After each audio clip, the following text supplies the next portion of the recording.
You are watching Access LaPorte County, Channel 97. Coming up next is the August 12th, 2024 meeting of the Michigan City Redevelopment Commission. You can find more information for this meeting by visiting www.accesslaportecounty.org. Good evening, everyone. At this time, I'd like to call the Michigan City Redevelopment Commission regular meeting to order. Today is Monday, August 12th. It's 5 o'clock, and we're in the Michigan City Common Council chambers. Roll call. William Gertner. Here. Clarence Hulse. Here. Sheila Brosa-Matias, I am here. Tracy Tillman. Present. Sherry Wilson. Here. Tom Gumkowski. Here. Thank you. Next on our agenda, we have a collection of minutes to approve. Can we do them all together, or do we have to do them all separately? I would say you need Okay. to do them separately, yes. All right. I'm trying to take some shortcuts since we're starting late. All right. Our first collection of minutes is for the 7/8/24 executive session. I would entertain a motion to approve. So move. Second. We have a motion and a second to approve the minutes for our executive session 7/8/24. All those in favor signify by saying aye. Aye. Aye. Thank you. Motion is carried.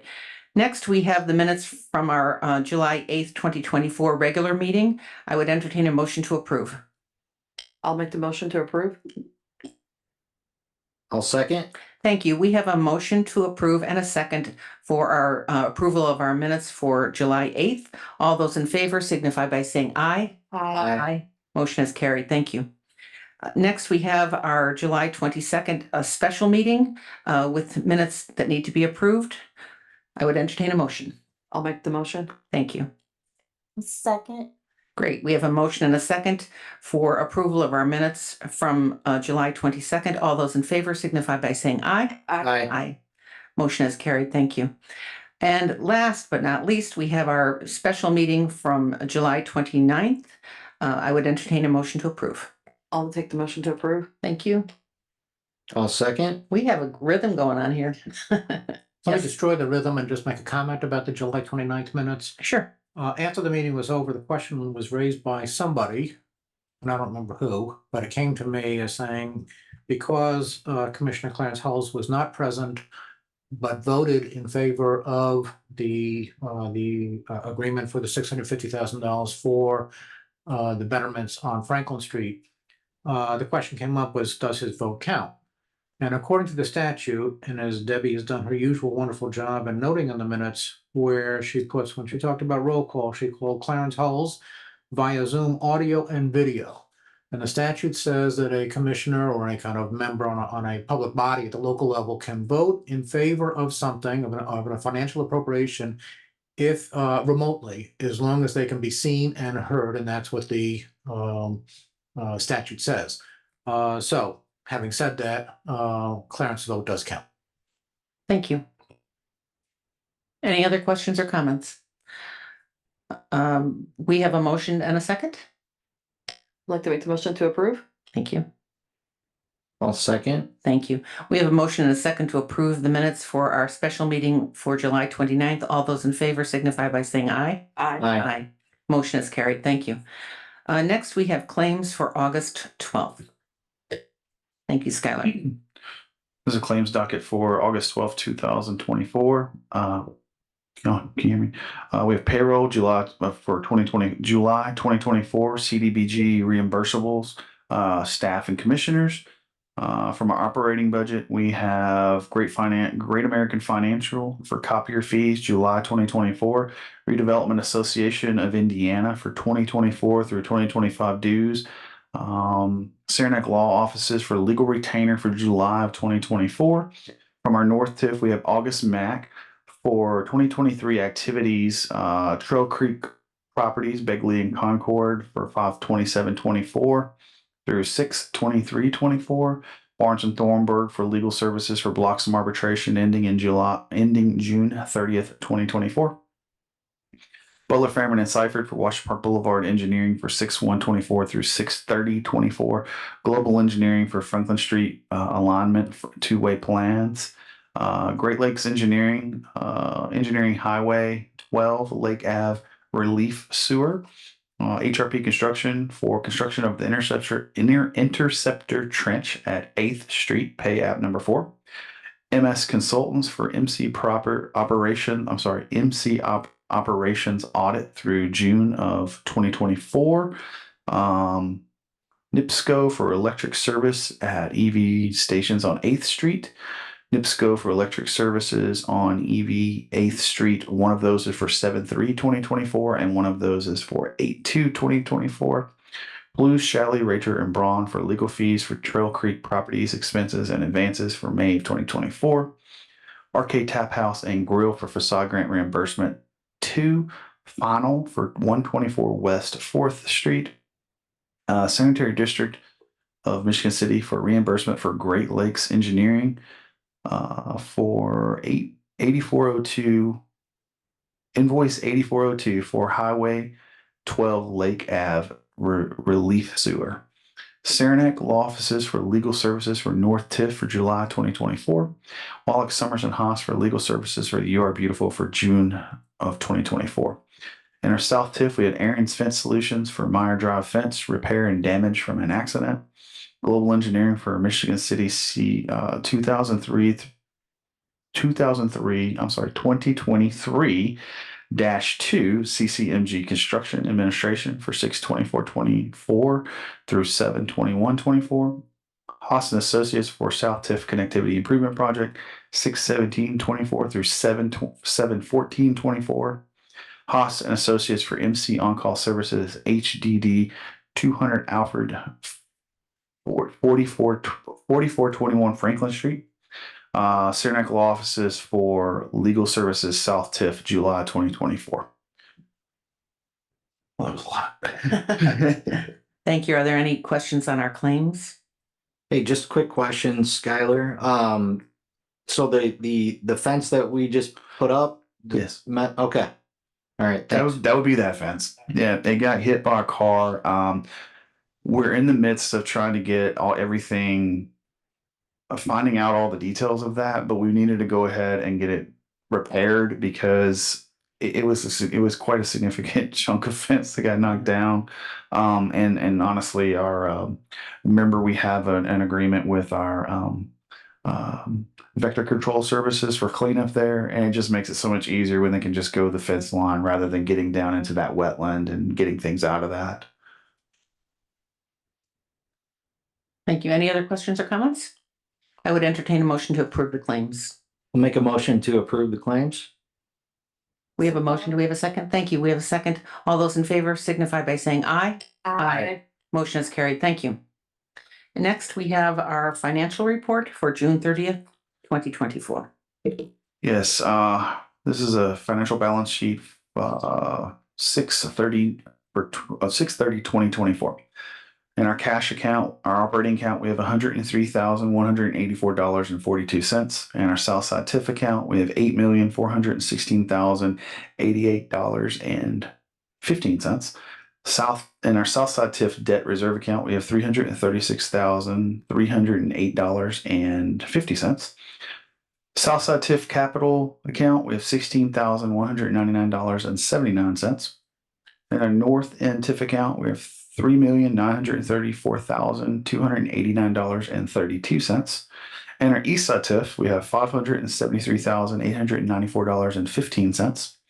In our Northeast TIF account, we have $897,088.94. On our loans receivable, our county business loan fund, we have $133,333.00 for a total assets of $14,410,386.27. Thank you. I would entertain a motion to accept the balance sheet as presented. I'll make a motion to accept the balance sheet as presented. Thank you. We have a motion and a second on the balance sheet for 6/30/2024. All those in favor signify by saying aye. Aye. Aye. Motion is carried. Thank you. At this time, a suggestion was made at our last meeting about public comment being at the end after everything is talked about. And so with the board's okay, I would like to move public comment up after the financial report, after we talk about our business, our financials and claims, so that any member of the public who's taken the time to come to talk to us has a chance to do so. Does anyone have a problem with that? Seems like a good procedural idea. So Debbie, if you could just make that a change on the agenda for future. All right, at this time, I'd like to entertain public comment. Are there any members of the public who wish to speak at this time?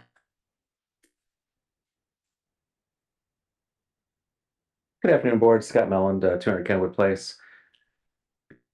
I noticed that fence on Meyer Drive had been knocked over pretty good. You know, it was about a, I don't know, 50, 75-foot section, 3 poles got knocked over. I'm glad to hear it's getting repaired. My question is, why do we build it so close to the curb? Feels like it's about a 12-inch setback. There's no room for snow or anything. We wanted to keep it as close because there's actually quite a bit of fall on that, and to get it as high as possible to catch the things blowing across.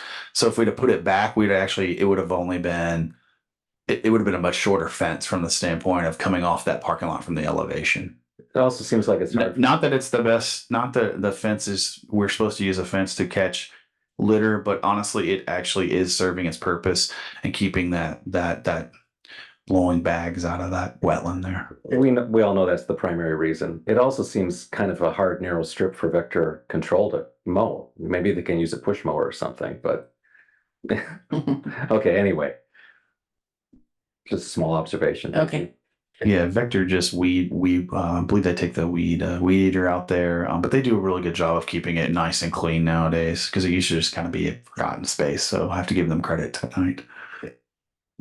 Hi, Tommy Glavic, 1316 Ohio Street. I think one thing we missed on the agenda is we'd like to get some updates on what's going on with Fifth and Pine. I know a few months ago, we must have about 75 developers that went out and toured the property. So we'd like to kind of know what's going on there. You know, it's probably been 30 years. That goes back to when you were the mayor, when Memorial Hospital was demolished. And, you know, it's been an open lot pretty much ever since, kind of an eyesore for the city. Just really came to listen to what's going to be going on with the Elston Opportunity Hub. I know this isn't the first time that the cities have, that the school system has transferred properties over to the city. Like I said, when you were the mayor, it was 11th and Ohio Street. That was the Garfield Elementary School. We had a group in there called PACT, the Prisoners Community Together. When their lease ran out and they went in the Masonic Building, that's when the city acquired that property. And that's when Fire Station number 1 went up, along with stations 1 through 4, when they opened back in 1999. I know obviously the big one is the old Eastport School back in 2016, that $13 million edifice that the police station is working out of now. And 2019, I know when Ron Muir was the mayor, I know Johnny Stinley, he wanted a dog park. The city acquired the 3 acres north of the school administration building. That pretty much been for a greenfield site ever since. You know, and all the city does now is just mow that. Really want Mayor Angie to give us a site plan for that. I know there isn't any sewer to that property, so we're really looking forward to hearing what we're going to do with the new Elston building. Now, I know they're going to be doing something with the old Pine Elementary School that's been vacant since 2009. And I know we're going to do something with the Mullen School property. So I'm really excited about hearing all this as we be moving forward. Thank you. Thank you, sir. Madam President, I'll address Fifth and Pine in my director's report. Okay. Well, that's a good update for us. Are there any other members of the public who wish to speak at this time? Anyone online? Don't see anyone. All right, let's move on. Next on the agenda, the facade grant request for reimbursement for RK Tap House and Grill, also known locally as the Ritz Club, 124 West 4th Street. Yes, Kyle couldn't be here tonight, but he did provide us a letter. This is their second, I think this is their final pay, if I'm not mistaken, Debbie, correct? This is the final pay for them. So the final request for them. And I think you can see the improvement that it has been made to that building. That's really it. Okay, so so we have a letter dated August 2nd from Kyle Anthony Petter, the Associate City Planner, explaining that the total project cost for the RK Tap House and Grill, also known as Ritz Club, was $43,710. Amount to be reimbursed by the redevelopment commission was $15,000 in the second round. Yes, it was a 30. I believe we granted, I want to say we granted 30 total. So this was the second round. Second round, okay. Are there any other questions or comments from the board? I would entertain a motion to approve the facade grant request for Ritz Club, Arcade, Tap House and Grill. Motion to accept. We have a motion, second? Second. Thank you. We have a motion, a second to approve this request for reimbursement. All those in favor signify by saying aye. Aye. Motion is carried. Thank you. They've done a great job. If you've driven past there or gone inside, it looks really nice. Next, we have a presentation by the Elston Opportunity Hub. I believe we'll have a presentation and then ultimately a request of the commission. You may recall at the last meeting, they made a presentation and with the intention of coming back to us.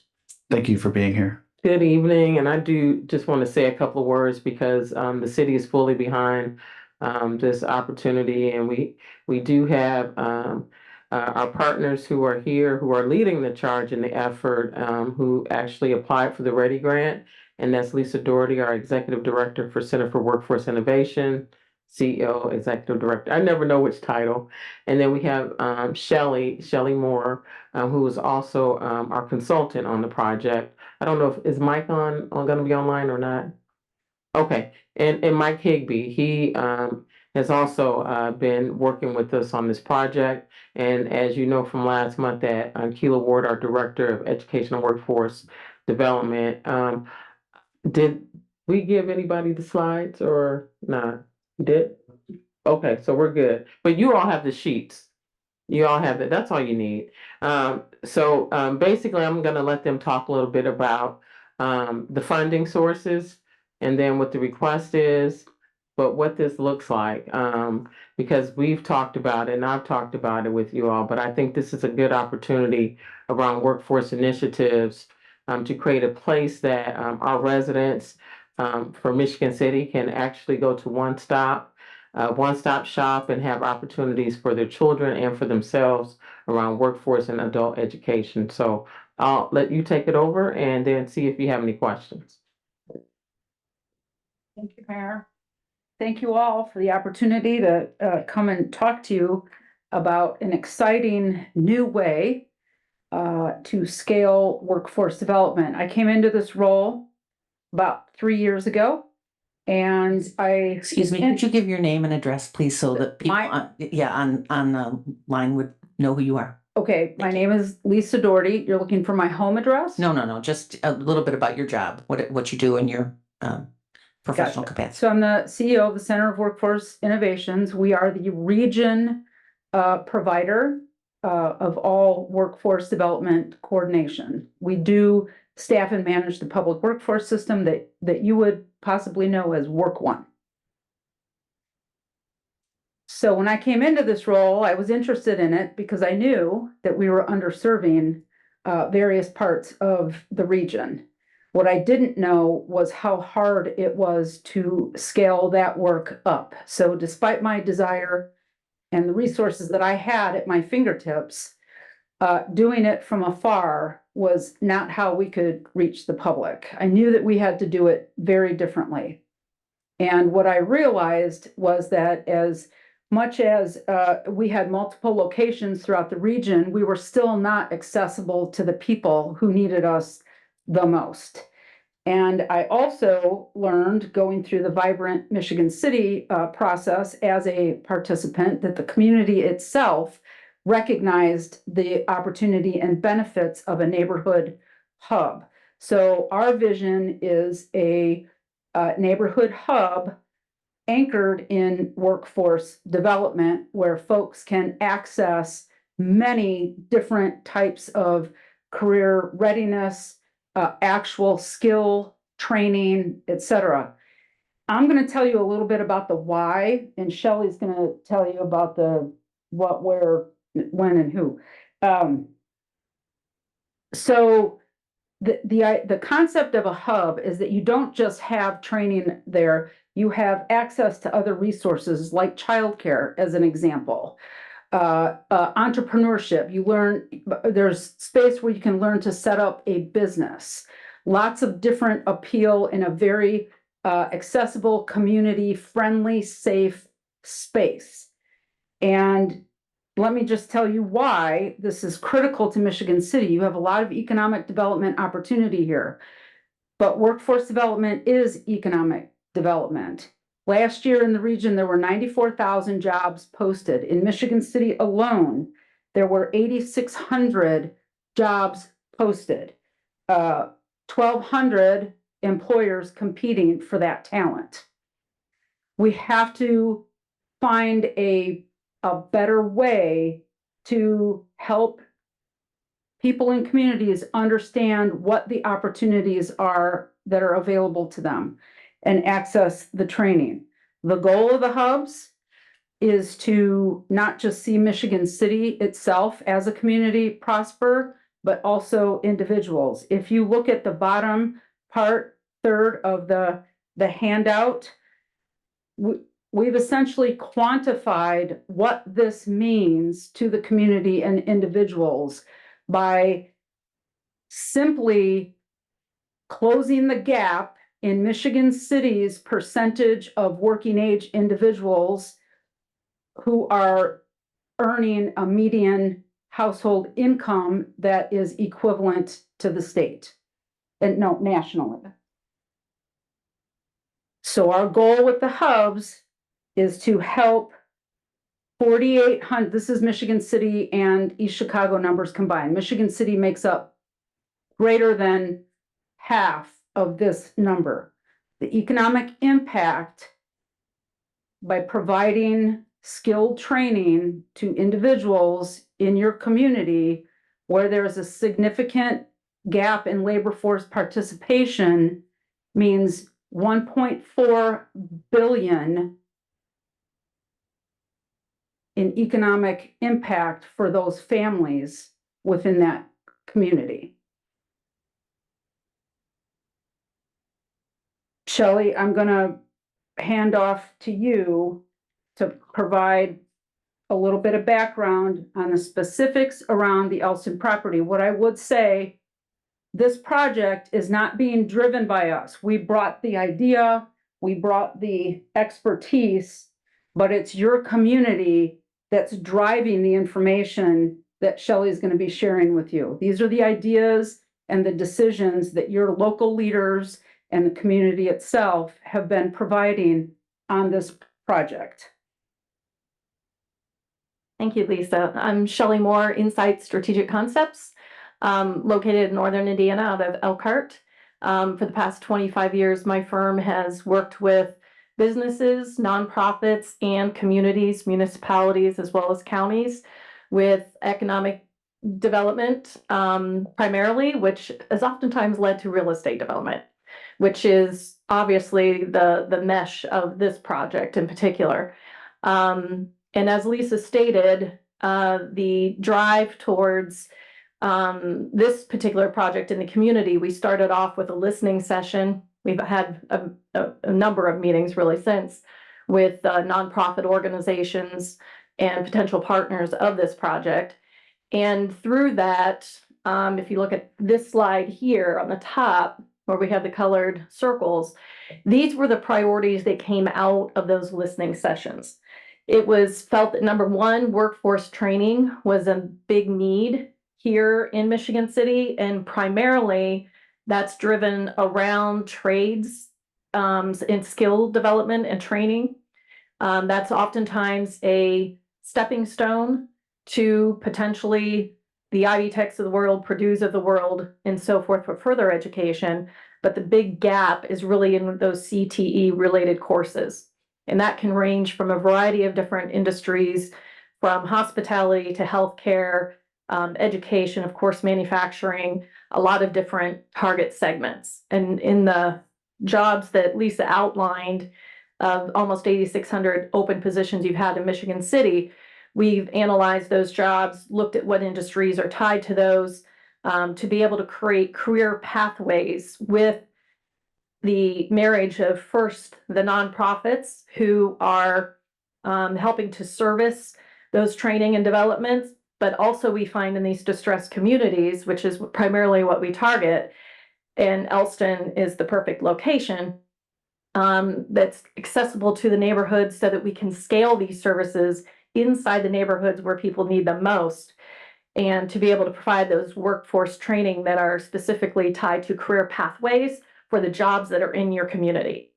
So as we first work with the nonprofits that provide kind of the full wraparound of services that these community members need, that include things like childcare, transportation, mental health, a lot of different types of services beyond just the workforce training, then all of it is housed in one place, accessible, and people can have a welcoming front door, we like to call the living room really of the community, that would provide these services. So workforce training was by far the first priority. Then next we had hospitality and tourism. Now this would not only be for providing and career pathways to train people for those types of skill sets, but also entrepreneurially, having people that might be starting restaurants, because at Elston there's two huge, well, actually three different cafeterias and kitchens that could be training sources, but also entrepreneurial opportunities for people to learn those types of skill sets and even start their businesses. Wellness and recreation, you already have the YMCA that's located there. And we've been talking to them because their lease with the schools currently is just about another year and a half. And they have considered a capital campaign to move potentially to a different location. We're trying our best to talk them out of that because really they do need more space than what the pool and the gymnasiums provide. They need more classroom space and they want to expand their programming. So we're working directly with their board and we're in the design phases of really figuring out what some of those changes would be. And we're getting ready in the next 3 weeks to be prepared to present some options for them of what that might look like. And we would of course walk side by side with them, not raise money for them, but help them in raising money so that they can expand and grow there at that site. Arts, culture, and entertainment. Obviously, there's an auditorium there that is underutilized. You've had your youth theater that has operated out there, so having them be able to continue, and then also have somebody that would be able to do a lot of community types of events, but also performances, entertainment, those types of things could be housed there. And then the community support services really comes back to this wheel on the first page of all the different types of services and working with your local service provider. So if they want a presence or at least have a referral network based out of here, everybody would be working together. And that's really the key with these services. We find many, not just workforce training, but all these other categories of services. Oftentimes there is people working at the groups unintentionally working in silos and not knowing how to network and refer their services one into the other so that there's unified case management, which would be a terminology within the industry, but really everybody working off the same platform to be able to help and assist these families. So everything that you see on the right-hand side are all the very specific uses that we have seen and that we're working on for Elston.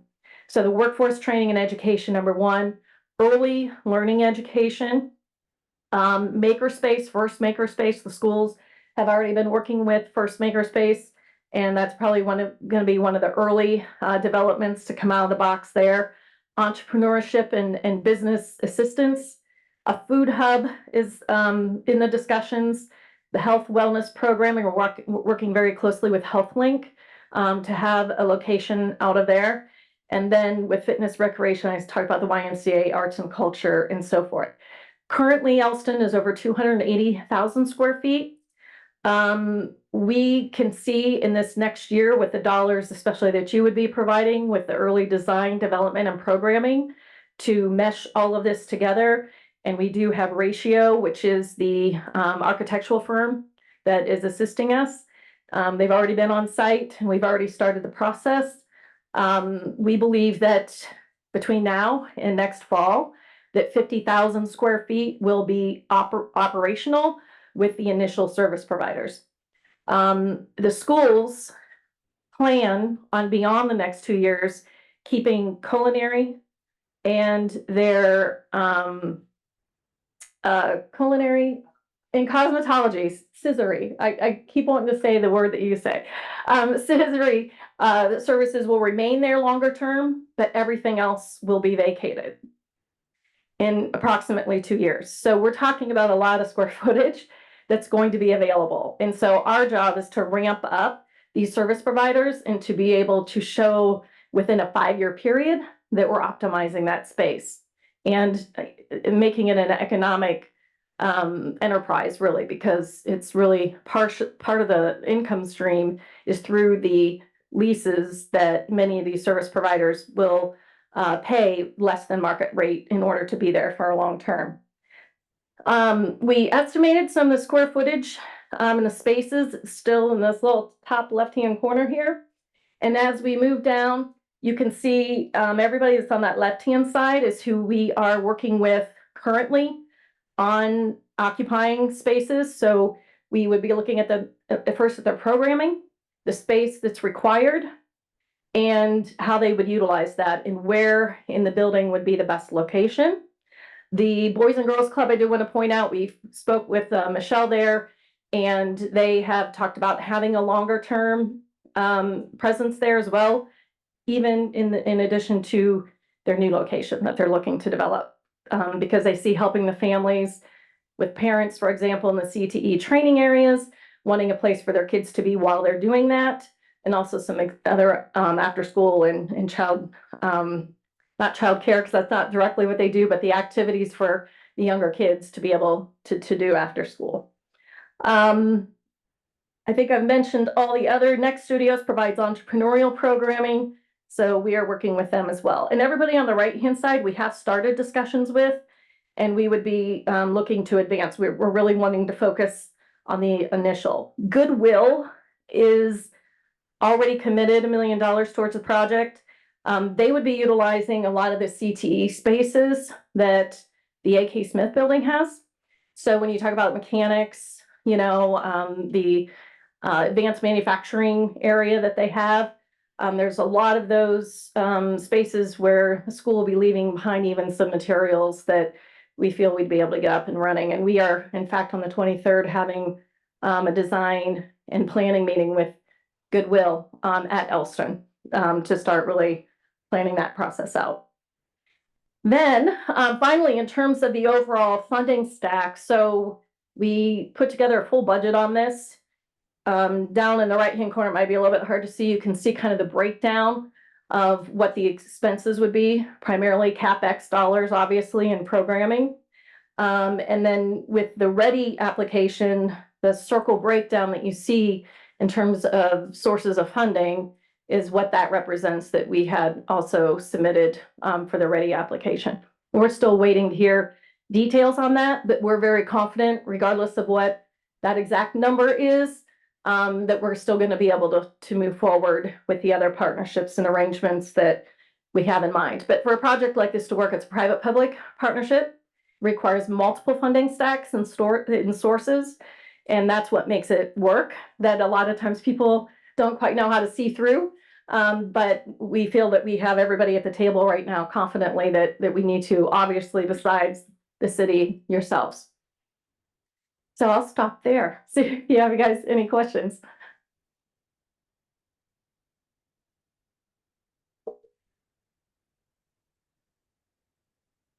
So I guess the funding is my biggest concern. Just, you know, it's all sounds great and lovely.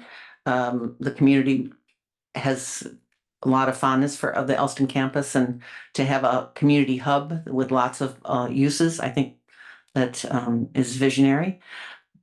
But lots of communities start these things and they kind of fizzle out because of funding. So I see 24,360,000 for 3 years. How much is in the ready ask?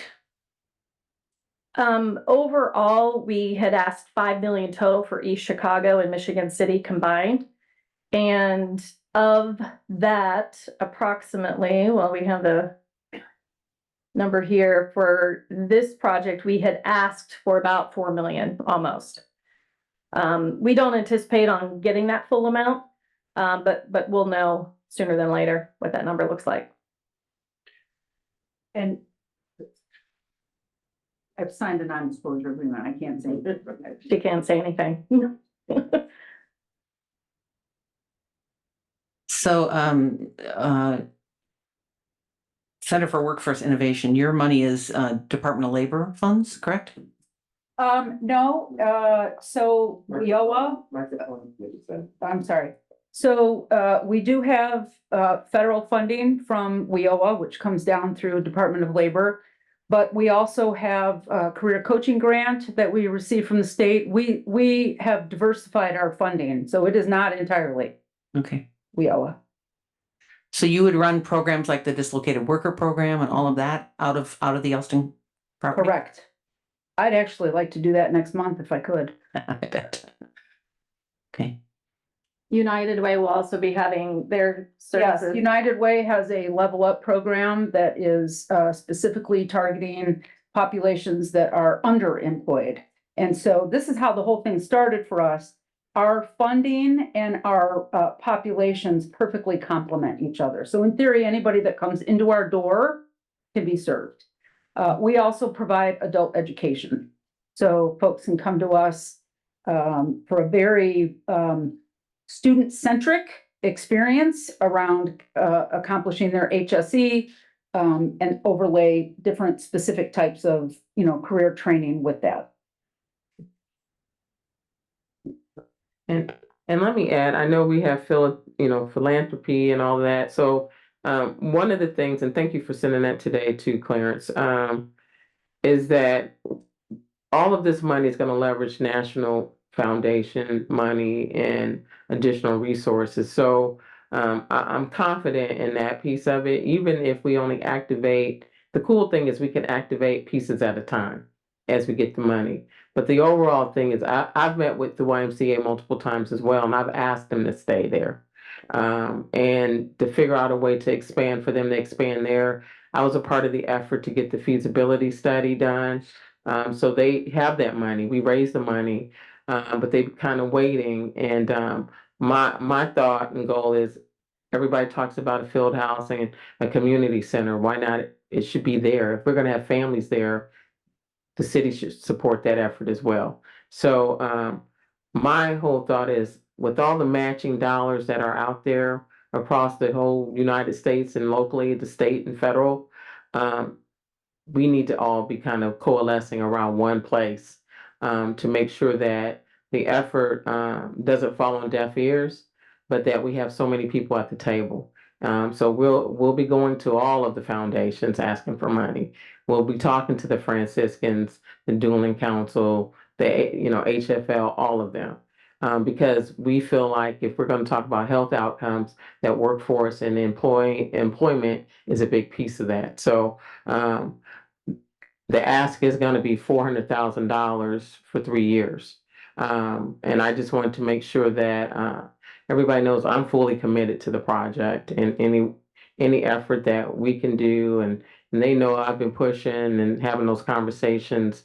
So I just think it's a wonderful situation for our families. If we're going to continue to develop around this area and all of the adjacent areas to Elston are in poverty, we have to do something to elevate them at the same time as we're building these new housing apartments and townhomes. And we want to make sure that they have an opportunity to live in those spaces as well. But we have to get them skilled up to do that.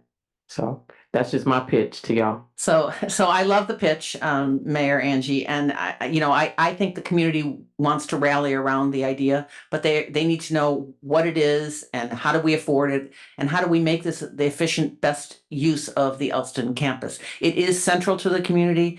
I'm a Y kid, raised in Cleveland I didn't know we were poor, but we were poor. But the Y treated everyone with kindness and love and inspired everyone, no matter what neighborhood you were from. And I guess if the Y was there, that would be such a major hub for the community because people of all ages, all neighborhoods, old people and young people, you learn to swim there and you take your, whatever that exercise, aquasize, I think it's called. Where I'm an old grandma, but I guess I need to get over there and learn all those things. But you know, to mix that with job training, we know that we have a lot of underemployed people in this community, young people who get out of our high school and aren't quite sure what to do next, and that if we can capture them right in our own community before they make poor choices, that's a really good use. But I just want us to make sure that financially we don't get started on something and then you know, run out of steam. So I like the idea about looking nationally for support for a community project. Don't forget Boyd Gaming as well. I just have one. Thank you. I just have one question. If you could elaborate on, I attended the workshop that you all held, and you mentioned where at some point this will be able to be self-sufficient. Would you be able to elaborate on that a little further? Yeah, certainly. So we look at years 1 through 3 being a startup phase for this, and that's where we want to have the majority of the space, so you know, up to 50% at least, being occupied and revenues from the leases of the service providers occurring.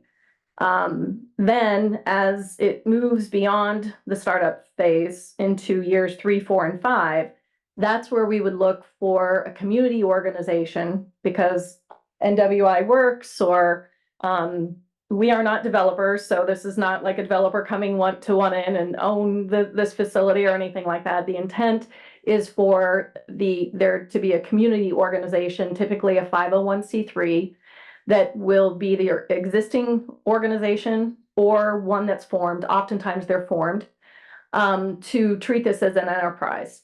And so we're setting up the budget. The capital expenditures are taking care of any building issues that exist, as well as formulating the space for the service providers. And it's our job to raise that money, make sure that CapEx is being utilized, the majority of the budget, and that the programming is being designed with service providers and working together, not just individually. Then as that transition happens, and we also establish the leadership for it, for the 501c3, then there is a revenue stream that is coming in with the capital expenditures being complete. And then those numbers, what we're doing is putting together basically that pro forma so that those numbers take care of not only the annual operating expenditures for utilities and security and cleaning and anything else that needs to occur. The job isn't to make money, it's to basically break even and to be able to make it a sustainable enterprise. We also have leveraged in here, which is part of the dollars we recommended for the city to go towards a reserve fund that would get built upon over time, that would also take care of any future expenditures around the building that would be required as well. So self-sustaining equals, you know, a revenue stream that does not require ongoing fundraising. That's not the goal of this. It's to make it an enterprise that is, you know, leveraging the partnerships of the people that are there with lower leases than what they would be able to get otherwise for a longer term period of time to work together. And then making sure that reserve fund is there so that it's taking care of future issues around the building. I appreciate that. And the reason why I asked that question, there wasn't a lot of residents from the public that attended that workshop. And I know that would have been some questions asked. So I'm glad that you was able to elaborate on that further. Yeah, Thank and that was a needs assessment. Yeah, that was. Yeah, with the needs. Okay, the needs. That was assessment. an invitation to funders for me. Yeah, it wasn't a workshop. Yeah.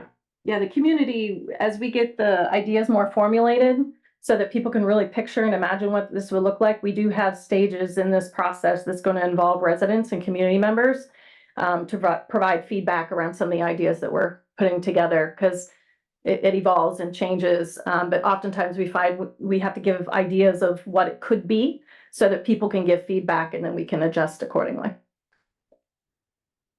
Question about the ownership, does it stay, the property stays in the hands of the Michigan City area schools long-term?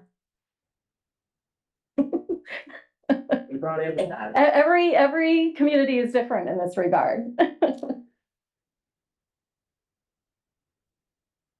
Captain McGuire, Michigan State Area Schools, and yet to be determined.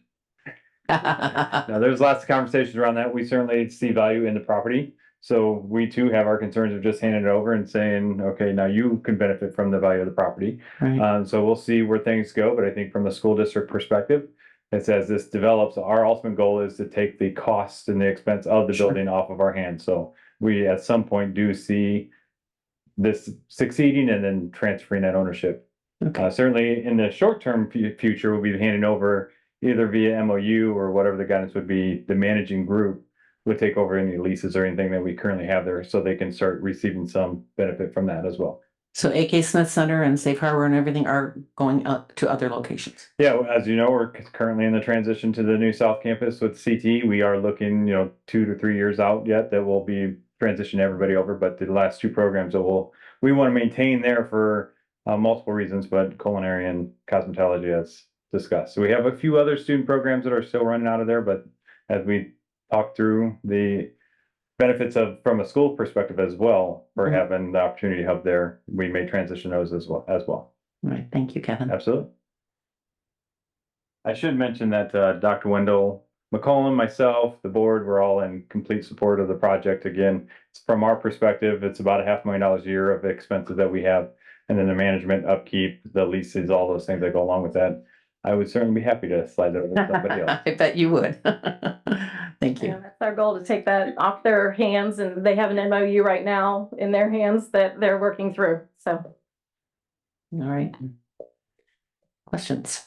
Just a couple quick questions. And I apologize if I not understanding, but it'd be helpful to see what the impact would be directly to Michigan City versus it being lumped together with East Chicago. I know that you threw out a couple of figures, but it'd be nice to kind of see how that's broken out. And then I assume there's been other collaboratives like this around the country. It'd be nice to see examples of this working in other places. And the only last thing I would say is I'd kind of like to see at what point, from a projection standpoint, does this thing actually support itself. So. Okay. And we can provide information in all those regards. There's a group, Baker Riley in the Houston area, that has done this specifically around workforce. That's been kind of the inspiration behind it. And Mike and I have worked on other projects in Elkhart, the Elkhart Health and Aquatics, which has a whole community piece to it. We raised $80 million for that prior to opening. It was a whole new construction. And that's all up and going. In fact, I just heard that we have 150,000 unique community members, not with the aquatics events and not members of the fitness area like what the YMCA would be, but 150,000 unique community members utilizing the programs, and it's only year 5. So, there's bits and pieces, because the key is that it's designed for the community around the community's needs. So everyone looks a little different in terms of, how it gets programmed and what it ultimately looks like. But there's definitely examples, and we do have a pro forma that shows the financials, and we can provide that. Certainly, we've provided that with our Ready application to show the sustainability of it. But again, in that first 3 years, it's really getting the capital expenditures, completed to be able to really prove out the model and get the service providers in there. And then usually around year 5 is where we really start to see it turn and take on its own. And we can provide the specifics of that for sure. And of those numbers, we can break those out because Sean did work up those numbers. About 2/3 of those numbers are, if you just take 2/3 as a rough estimate, we can break it down further. Of those, Michigan City, East Chicago, 2/3 is Michigan City approximately. I apologize. Why is it lumped with East Chicago? Because that's how we applied for the Ready grant. So we are and kudos to Michigan City in this regard. We actually have been working in Hammond, Gary, East Chicago, Jasper, LaPorte, or Jasper and Newton County, LaPorte, and then Michigan City.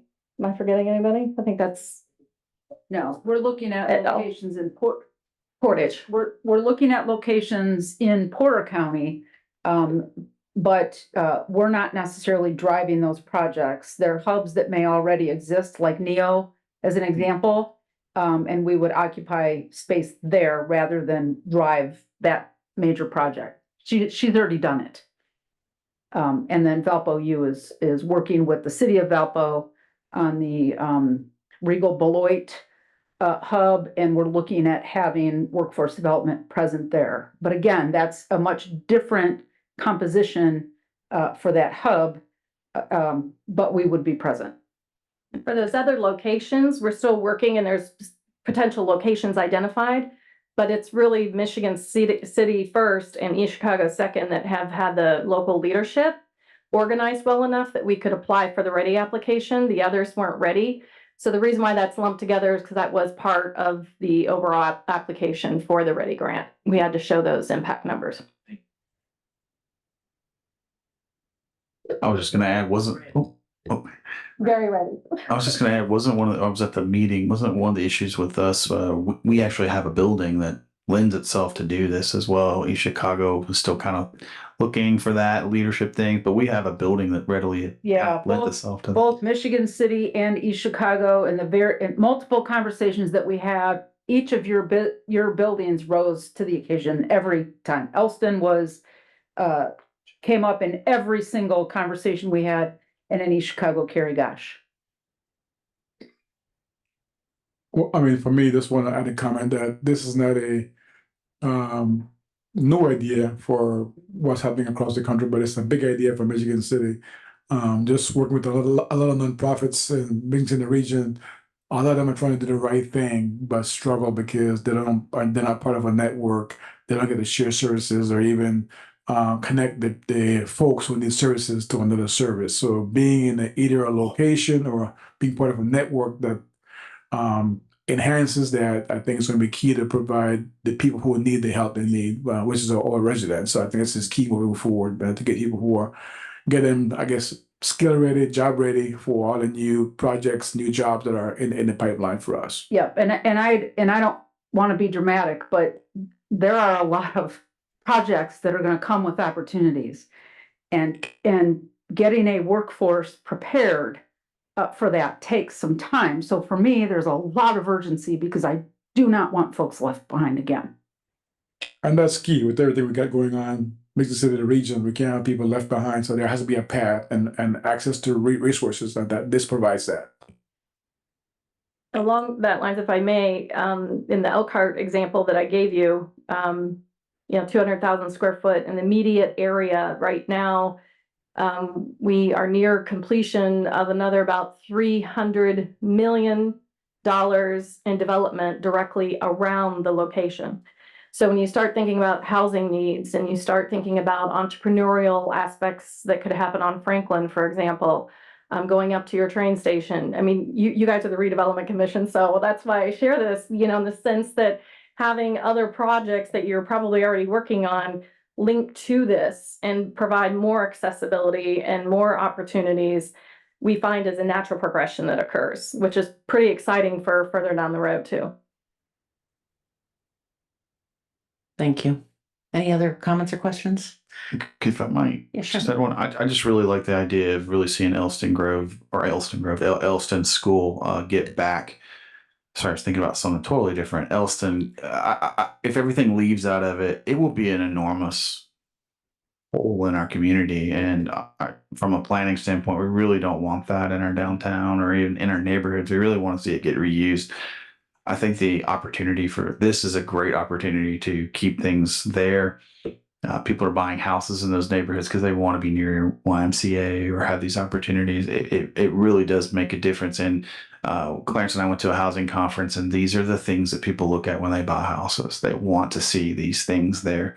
They look at your sidewalks. They look at like your internet connection. It's crazy to think about, but those are some of the top things: access to healthcare, access to recreational opportunities, education, continuing education. It's just these things that we really don't, we think about, oh, they just like the house and it's the beautiful house and it's affordable. There are other things that really make their choices of where they choose to live and where they choose to put their roots down. So I really hope that this happens. So.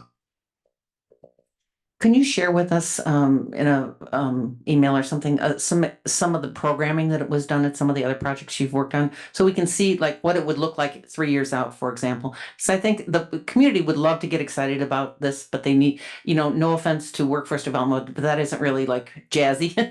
So, but People don't even really know. but health and wellness, for example, programs for families, for children, water safety for every child in Michigan City. I mean, those are things that would resonate with our community that they would like to support. So if we can figure out how to present that so that it's a win-win for all groups, no doubt about it, we need to train people and we need to do a better job and a more efficient job.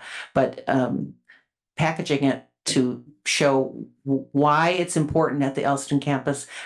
You use the word whole in the community, it's exactly what would happen. I mean, it would be, very detrimental to our community to lose the hub idea there.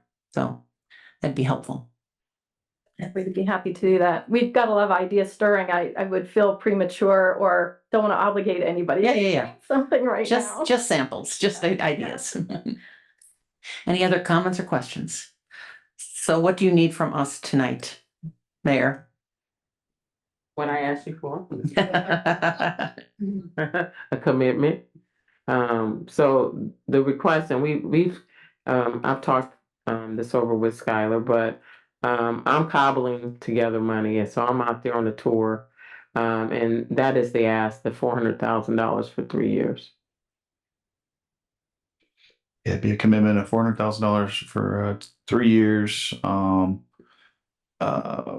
State law has changed recently and does allow us to do workforce development this time and fund things like that. I think it's a good thing to fund this project, especially the flip side of development is not just the train station downtown. You have Clarence out here chasing companies to come in here. And without a prepared workforce, we won't be able to. It's really hard for him to go get a company to come here, and their first question is going to be, well, the first two questions are, what is your workforce like, and what is your housing stock like? So, I think this goes straight into definite. It's different than economic development. It's different than what we typically do, but honestly, it's economic development at its finest, in my opinion, with training our workforce. So. I don't want to make it sound like I have not paid attention to anything you said. I've listened to everything you said, but I need to ask you some stupid questions just to make a record straight. And you've already answered these, but just making it easier for us, to approve the funding request. So, again, I apologize that I promise you I was paying attention, but are there going to be educational programs here? Yes. Will there be work training programs here? Yes, sir. Will there be worker retraining programs here? Yes, sir. And is one of the goals of the hub to design and prepare individuals to participate in the competitive and global economy? Absolutely. And I think when we talk about what our notes are, if you were inclined to support this program financially, whether with nothing more than just a commitment tonight, but then a formal request and a formal agreement later, the record will reflect that these requirements of the statute have been satisfied. Now to say what you haven't done. When we talk about just more from a record viewpoint, and as it relates to our finances from our financial report earlier, we are limited in terms of what we can provide to 15% of the total tax proceeds, which obviously this does not do. But then the other thing is just annually, yes. And then the other side of that is the money that Michigan City or the Redevelopment Commission provides will not go towards, or how much of that would go towards marketing. And the preference would be more from a simple viewpoint is that none of it go there, because if that's the case, then we're limited in what we can provide. No, so this is all for design and programming with the service providers. So if you're inclined to go along and support this, the record should reflect that those requirements of the statute have been met. And then it's just your pleasure after that. Okay. Thank you. Thank you. I would entertain a motion.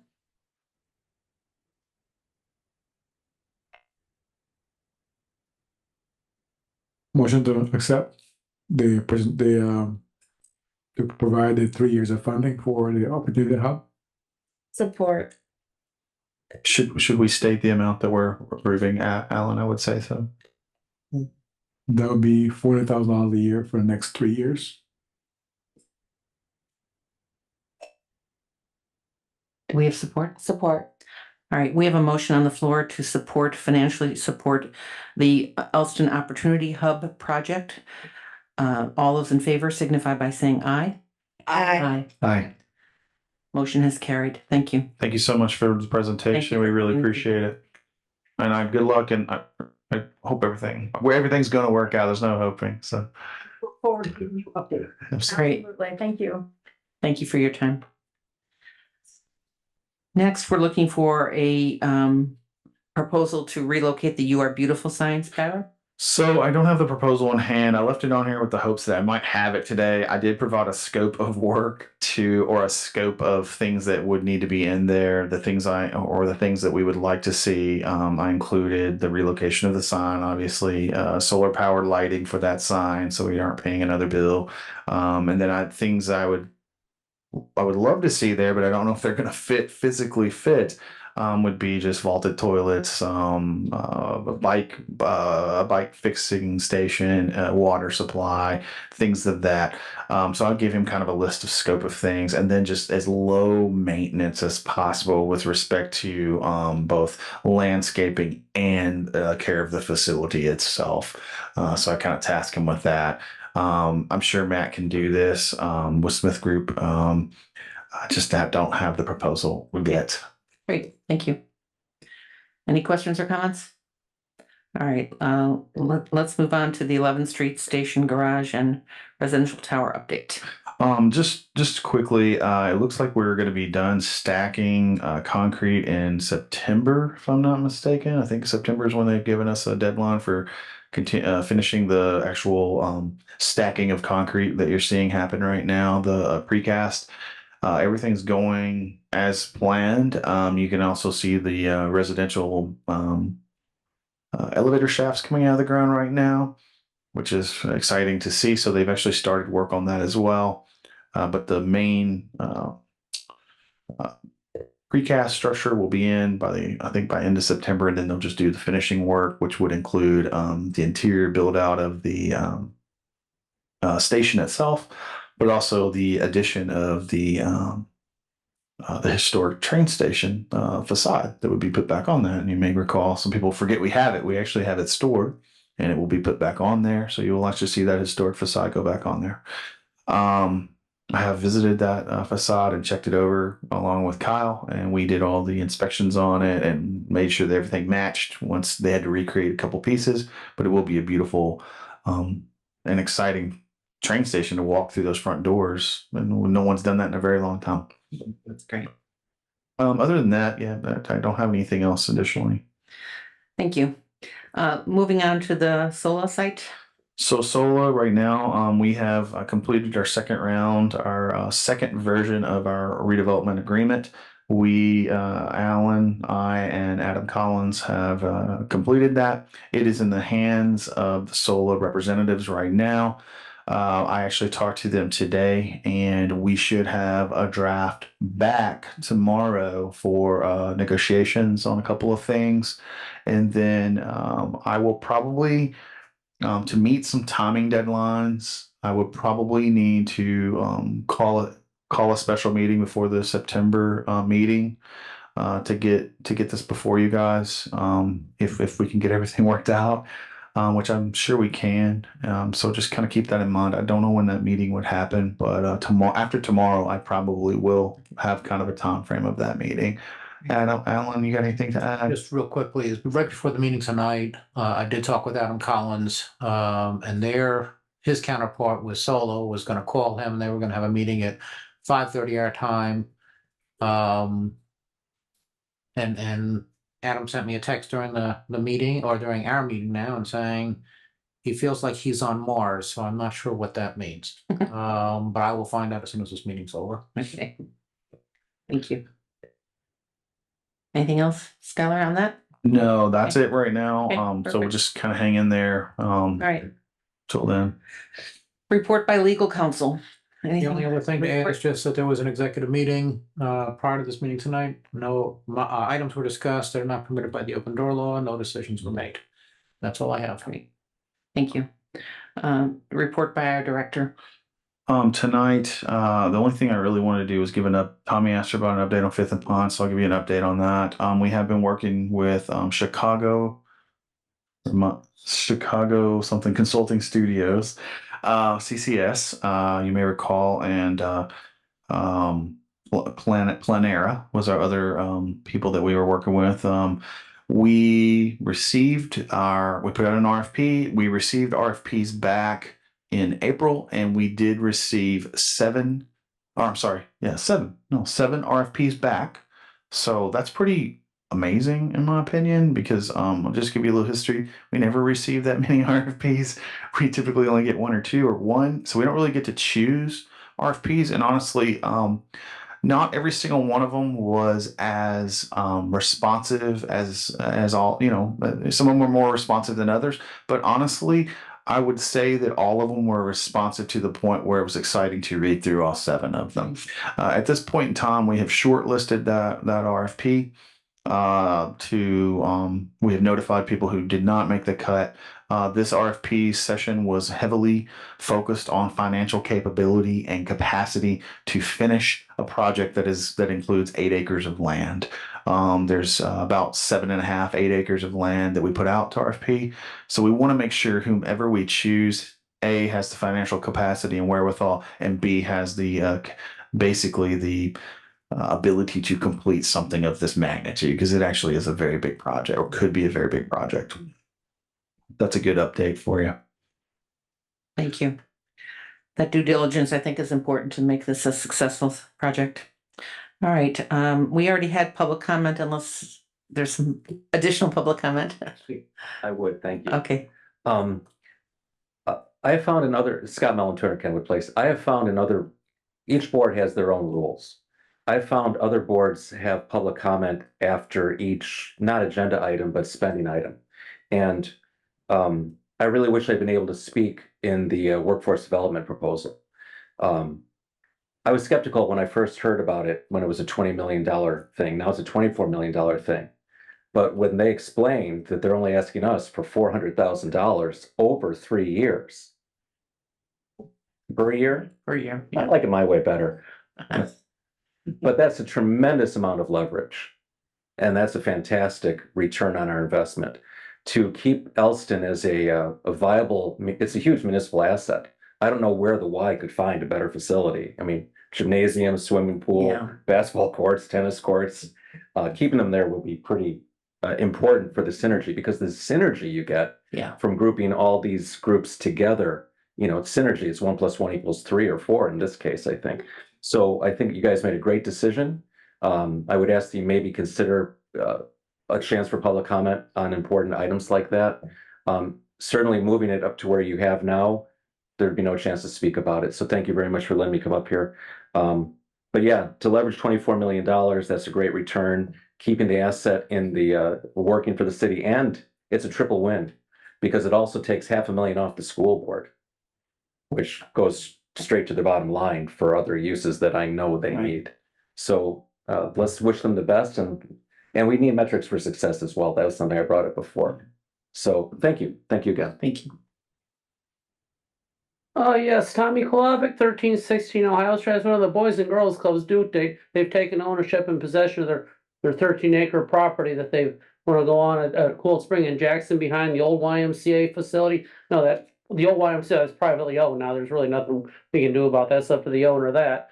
But now Miss Leanne told us they need $19 million in funding to get that off the ground and going. So I don't remember that went through the BZA back in December of 2022. It's going to be a really magnificent facility when that's finally done and they get that going. So just want to mention that. Thank you. Thank you so much. Donna Knoll, 423 Ogden Ave. I don't have public comment. I just have a letter that I thought maybe you would need for my talk last week, or Absolutely. And Kyle just stepped out, but I was going to assign him to make sure that he spoke with you. Wait, bring your letter up. Absolutely. Thank you for bringing it in. Thank you. I know Kyle goes to church there, so I'm gonna put him as responsible. Thank you for coming again today. Are there any other members of the public who wish to speak?